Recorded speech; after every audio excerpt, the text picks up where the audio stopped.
एक महत्त्वाची बातमी, अमरावती परिषदेच्या निवडणुकीमध्ये प्रवीण पोटे बहुमतानं विजयी होतील असा विश्वास भाजपचे प्रदेशाध्यक्ष रवींद्र चव्हाण यांनी बोलून दाखवलाय।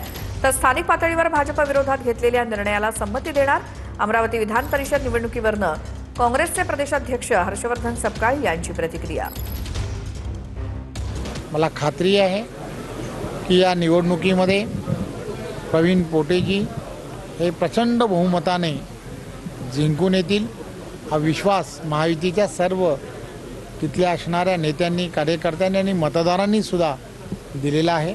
त्यामुळे येणाऱ्या निवडणुकीसाठी मी प्रवीणजींना सुद्धा खूप खूप शुभेच्छा देतो। अमरावती मधले जे उमेदवार आहेत देशमुख यावेळी त्यांनी ते आजारी पडले, कुठेतरी त्यांनी पिछेहाट केली असं वाटतं तुम्हाला? आणि ते वंचितला पाठिंबा मिळतो। कोरा आयबी फॉर्म आहे, जो सिम्बॉल आहे, तो स्थानिक पातळीवर स्थानिक नेतृत्वाच्या स्वाधीन केला होता आणि भारतीय जनता पक्षाच्या विरोधात आपल्याला उभं टाकायचंय ही भूमिका घेऊन आम्ही या निवडणुकींना सामोरं गेलो होतो।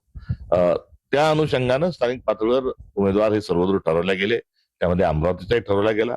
आता एकंदरीत त्या ठिकाणचे आमच्या निरीक्षक आणि स्थानिक सर्व आमचं नेतृत्व जो निर्णय घेईल भारतीय जनता पक्षाच्या विरोधात, त्या निर्णयाला प्रदेश पातळीची संमती राहील।